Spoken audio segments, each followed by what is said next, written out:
All right, so in 3.7, there's several different applications in there. The one I want to talk about probably the most is Markov chains. They're pretty cool. Just the idea of probabilities. You're gonna have some probabilities here in what's called the transition matrix.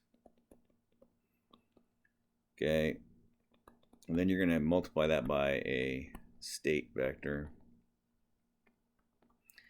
You get another. Of course, you're gonna get a vector out of this, right? Okay. Of course, the idea here is this guy here is going to be a square matrix. So an n by n, this is going to be n by 1. Of course, you're going to get an n by 1 out of it. Okay. This will be a new state matrix. You're going to plug that guy back into here, multiply it again by the transition matrix, get another one out. It's the idea that doing it over and over and over and over and over again, this idea of a simulation, will tend towards where things are going to all pan out. Okay, so for instance, the one in your book does, for an example, and I'll do a couple of them here, has this rat in a maze. He could be in compartment 1, compartment 2, or compartment 3, and then there's 2 doors in this wall.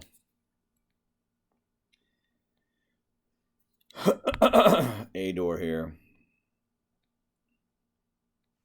and a door here. Okay, so your transition matrix would look something like this. If you are in compartment 1, okay, you can't go to compartment 1, so you got to go somewhere else. So you can have a 50-50 chance of going to either compartment 2 or compartment 3. If you are in compartment 2, you have a 1/3 chance of going here, and then you have 2/3 of a chance of going to compartment 3. But again, if you are in compartment 2, you can't obviously go there, and of course this is going to be 1/3, 2/3, 0. This will be our transition matrix. This is where we're starting from. This is where we're going to. Okay, so it's a transition matrix. Now, where would that right have to be? Well, it'd have to be somewhere. So let's stick him in number 1 first. There's a 100% chance that he is in number 1, if you will. So what's going to happen, and I'll just demonstrate it here on Betsy. We're going to take this Markov chain, so 0, 1/3, 1/3. Oh, fiddle faddle.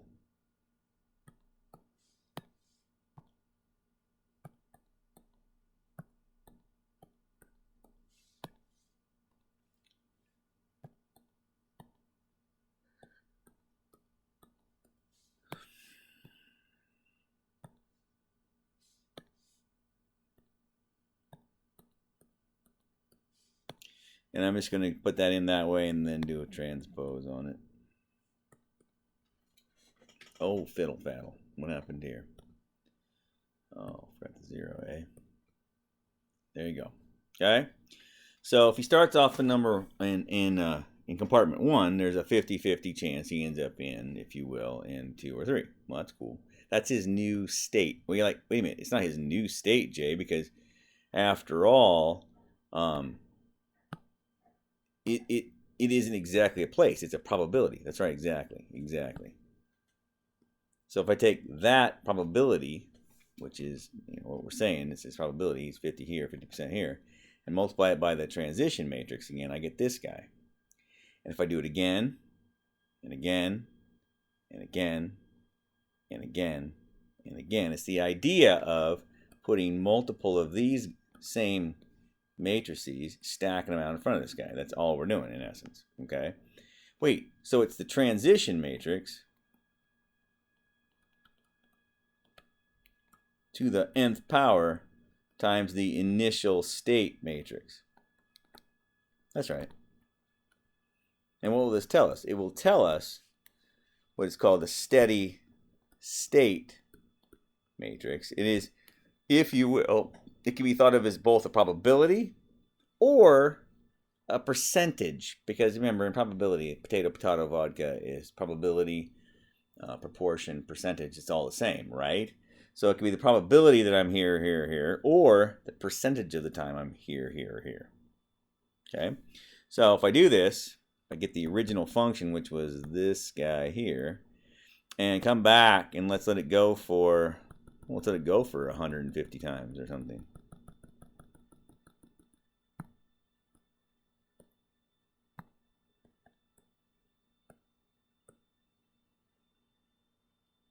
going to take it a while. Boy, really irritated the old girl that time, didn't I? By the way, 150, although it's not really that close to infinity, pretty close to infinity as far as these things go. It's like the idea of playing Monopoly. You go around the board a million times. You're like, well, no one goes a million. So I go around about 40, 50 times. That's right. Notice that right there is about as close as you're going to get. That's a quarter, 3/8, 3/8. Okay?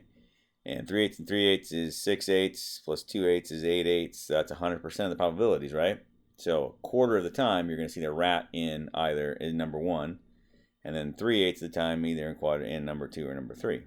Okay, that's called a steady state solution. In fact, what a guy can do is come back in here and see what happens if you did it about 3 times.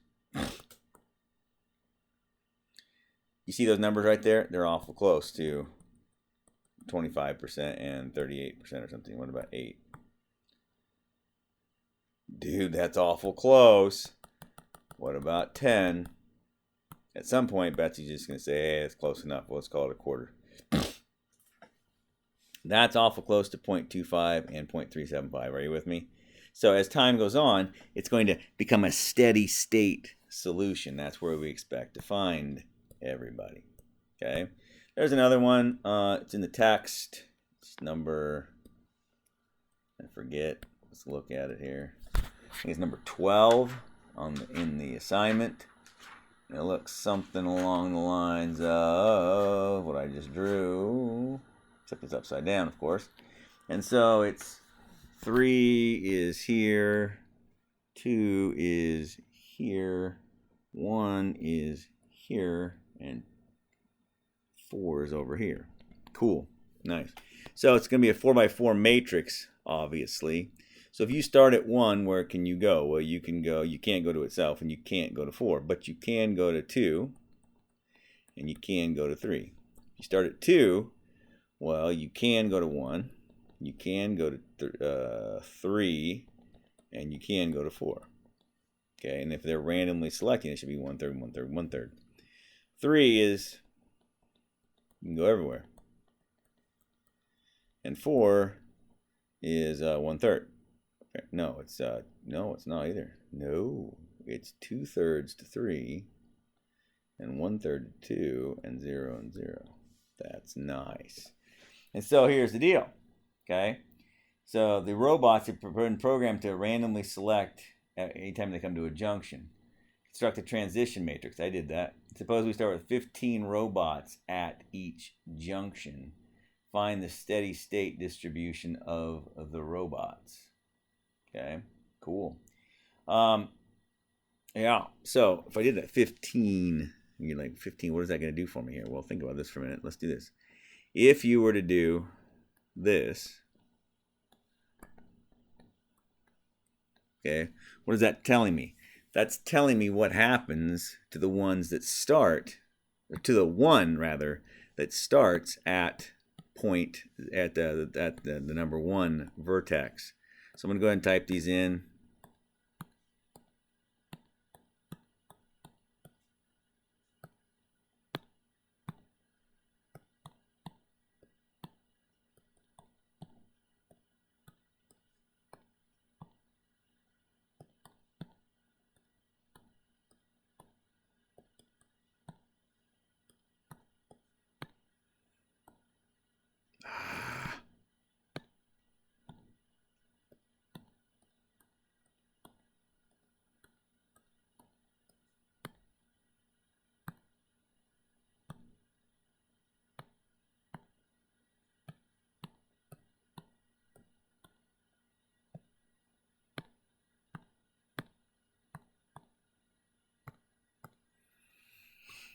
There you go. Well, now, what would happen if instead of being a 1 there, we'd put 15, is that what I said?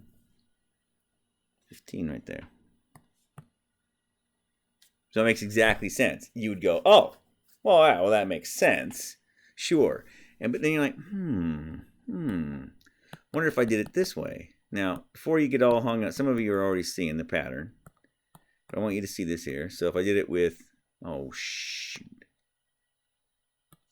This is what would happen if I started with 15 at the second vertex. And what if I started with 15 at the third vertex?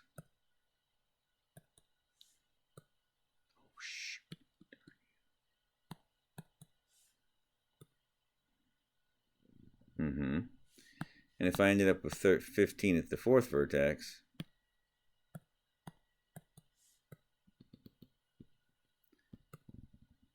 and I know what you're thinking. Why couldn't we have done this as another matrix, Jay? It's a good question. I don't know. So let's find out. The only tricky part with this is to remember that you're going in like this. It's going to go 15. I'm giving you these as columns, so you have to be careful. You got 15. Now going across top, it's going to be comma 0, comma 0, comma 0. Okay? And oops, shoot. And then in the next row down, it's going to be 0, comma 15, comma 0, comma 0. Darn it. And then 0, comma 0, comma 15, comma 0. 0, comma 0, comma 0, comma 15. And I must have typed it in funny. Darn it.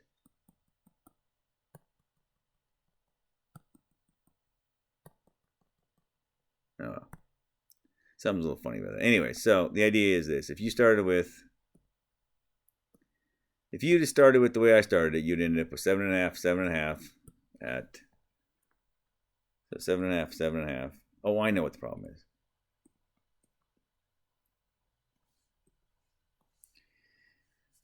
I know what the problem is now that I think about it a little bit. All right, and then the next one down was 5, 0, 5, 5. And then you gotta remember to ask yourself what it is I was looking for. So 15 quarters, 3.75, 3.75, 15 quarters again. And the last one was 0, 5, 10, 0. The idea here is that I need to add these. You with me? That's what the problem was. And so I can't do it the way I did it. A minute ago, I was a little out of whack there. So that's 15 quarters is 3 3/4, so 8 3/4 at the top one, at number 1. And then 8 3/4, 7... is that 15, 16 1/4, I think. And this one's 16 3/4 plus 10 is 26 1/4. And then that's 8 3/4 again. That look right to you. That's 17 1/2. Plus this is another half. This would be 42 1/2. So 0 carry the 1, 0 carry the 1 would be 60. And there's 15 at each of the 4 vertices. They're all accounted for. Nice work. All right. So again, transition matrix just tells you what's the probability of going to the next thing. You start off with an initial state. That's cool. And then the idea then is okay, well, after I get that, that's my probability. Or in this case, since there's 15 of them, it's more like a proportion of them. Could be an amount too, if you want to think of it that way. It could be a variety of things there. Okay? So typically thought of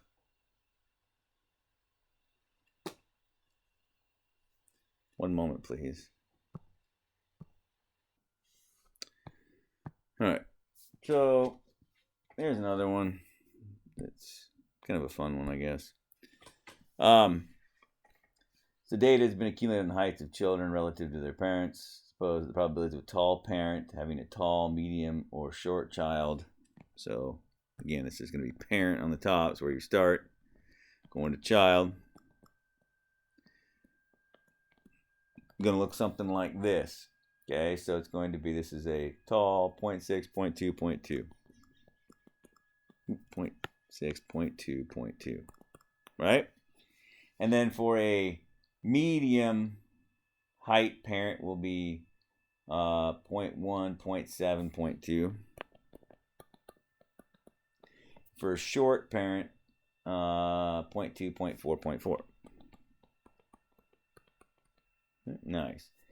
Now, write down the transition matrix. Just did. What's the probability that a short person will have a tall grandchild? Okay, well, what would the state be? Well, the state would be that they are a short person. That makes sense? They are a short person.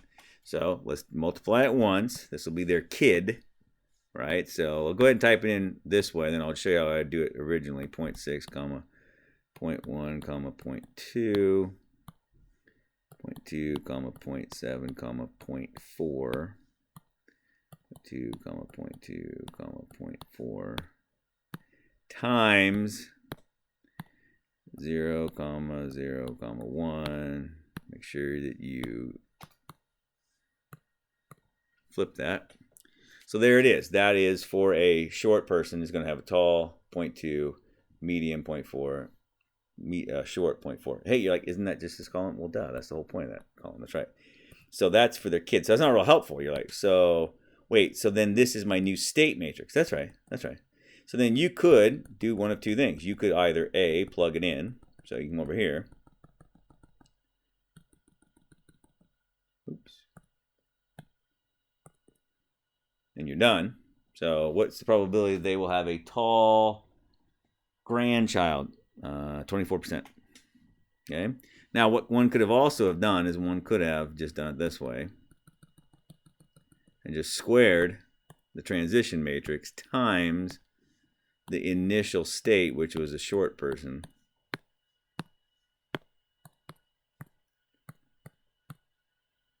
There it is. The same matrix. You're like, oh yeah, same. That's right. What's the probability? No, if 20% of the current population is tall, 50% medium, 30% short, what will the distributions be in 3 generations? Okay. So in other words, our initial distribution now is 20, 50, 30. Okay. And they want to know what will it be in 3 generations. Cool. Let's do it.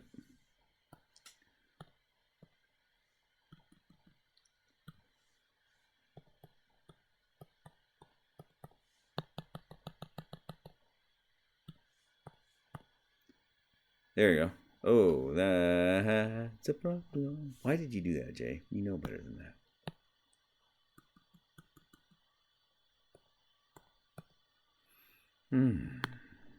Sometimes I irritate myself. You know what I mean? I really do. Oops, I really do. I irritate myself. So there's that one. Let's try this again, Jay. See if you can not screw it up this time, bud. So 0, comma, 0.5, comma, 0. There you go. And something is a little squirrely there. Oh, never mind.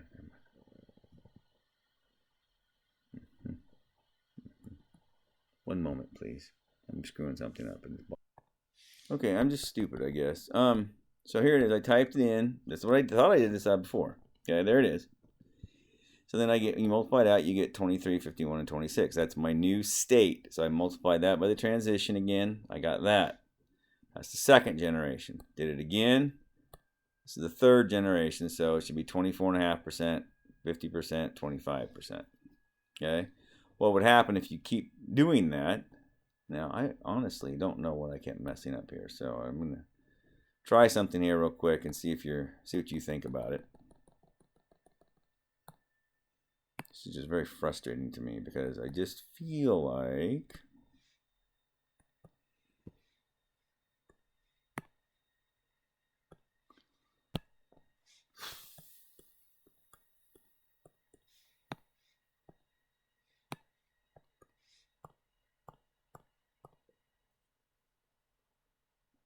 what?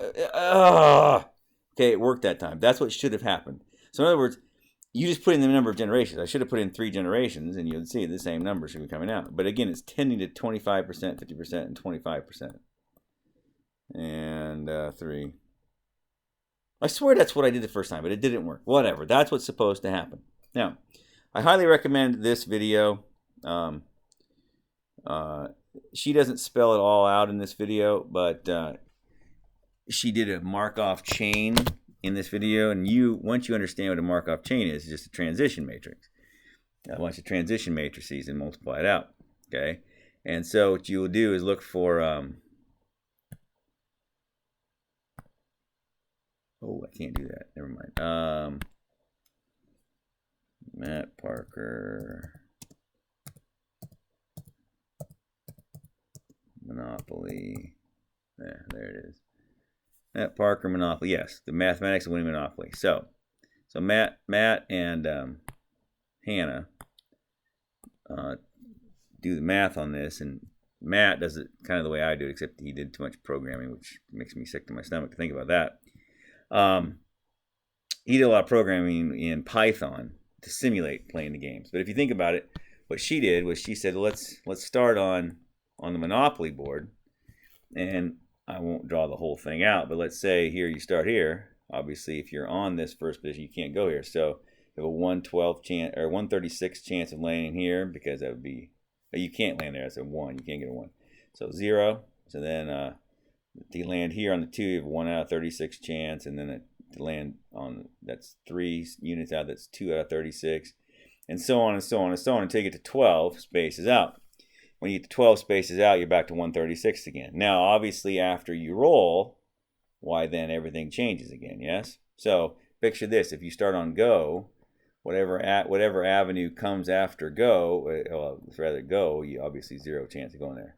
The next one out would be 1 unit out, there's 0 chance of landing there. So the next one out would be 2 units out, there'd be 1 out of 36, and so on and so on and so on.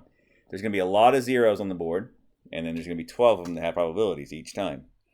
And then the next one over would just be shifted over. So it's be 1. Well, if you're a 1, you can't go backwards to go, and you can't go to 0, and you can't go to this guy, but then it's 1 out of 36, and so on and so on and so on. And then you start at, well, let's start at 1. And you start go, rather, so it's 1 and there's a bunch of zeros. And then you play the game a bunch of times with the Markov chains, it'll come out to be the probability you land here, here, here, there, or there, boardwalk, or what have you. Okay, I think they said jail is the most frequently occurring place on the board. Again, I highly recommend that you watch that video. It's hilarious. Good times. I'm not going to try. I tried it once a couple years ago to do that in class. I thought, oh, that'd be fun. And I made a mistake somewhere, and I couldn't find that sucker to save my life. So maybe I ran out of things to do. Maybe I go ahead and try it again later. I don't know that I will. But Markov change is the big one that I'm going to have you work on in this section. Populations are kind of fun too. We might look at one of those just for fun too. And then some adjacency matrices. I'm not going to do any of those per se. The way the book talks about it is how people have gone against one another. Adjacency matrices are pretty cool when you start talking about like towns or cities or people or bathrooms or what have you. You can see which vertexes are adjacent to one another. So for instance, if this is point A,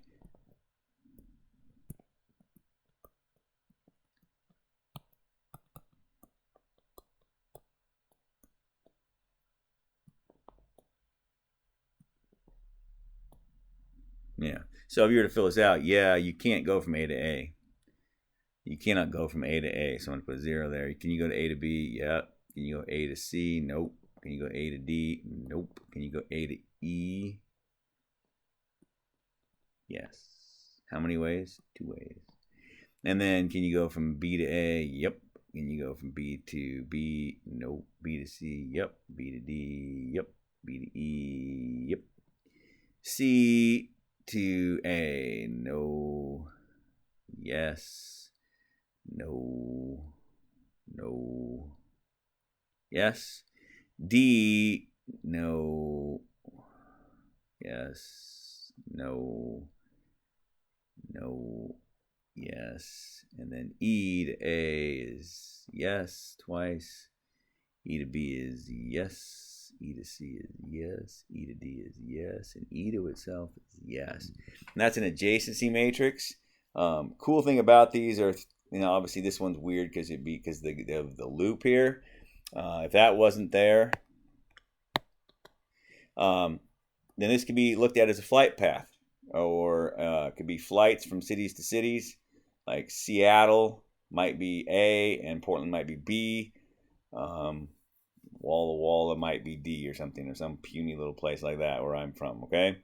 Some little place where you can only get there from one place. And you can look at adjacency matrices as how things are connected, and then see how it'll be easy to make flights from A to B. I am not going to assign one of those problems to you as far as a work problem. just be aware that they do pop up from time to time. They're kind of cool. Again, I will have you. Here is the adjacency matrix, but if you look at it here, let's put it this way: what would a squared? If you do this guy and you did a and you did a squared, what would that tell us? So this is a, this is a squared. Let's look at what a squared would tell us. So this is the only thing I will ask you to do with these guys. This is the only thing I'll ask you to do.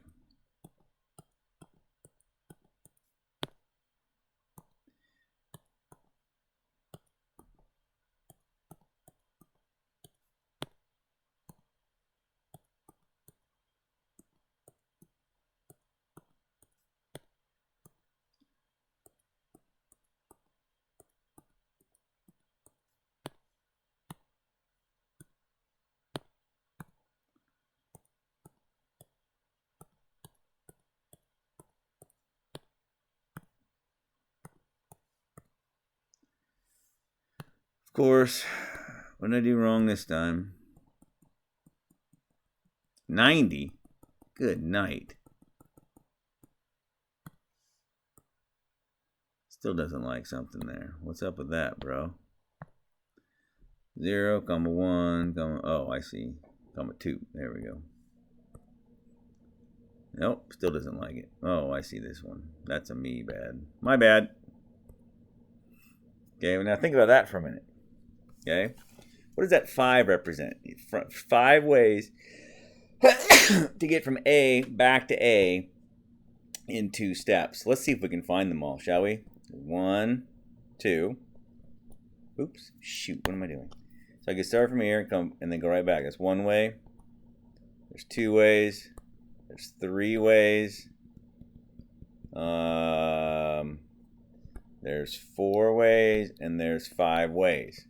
So a squared gives you the number of 2 path trips, I guess you could call it, okay? So the 2 paths I can get from A to A, round trip in this case. What if I did A cubed? Well, A cubed would tell me how many ways I can get from, let's say, B to C using 3 paths. Now, let's see what that looks like. Now, obviously, behind the scenes in, not Zillow, come on, Jay. Come on, one of those, come on, Travelocity or one of those places. This is actually going on behind the scenes. So here is D to C. You with me? So to get from D to C, there are 2 ways to do it. To get from D to C in 3 paths. So 1, 2, 3. There's 1 way, and 1, 2, 3. I guess that's the other way to get there, right? There's only 2 ways to get there in 3 paths from D to C. But from A to B, there's probably a lot of ways. Okay, in fact, there are, from B to C, there are 8 ways to do that. That's right there, or right there. Okay, and so adjacency matrices come in good for travel planning, not for you personally, but behind the scenes in the aircraft industry. There's a lot of different things like this where it's kind of cool, and you can kind of see how that works. Some years ago, there was an old TV show called, Numbers. And on Numbers, they were always trying to solve crimes. And this one time, they did a transition matrix with Markov chains to figure the probability that the guy was in this city or this next city, which is kind of cool. But again, that's assuming that the guy was just going to stop when he goes down the road 10 miles or something, or 15 miles or whatever it was.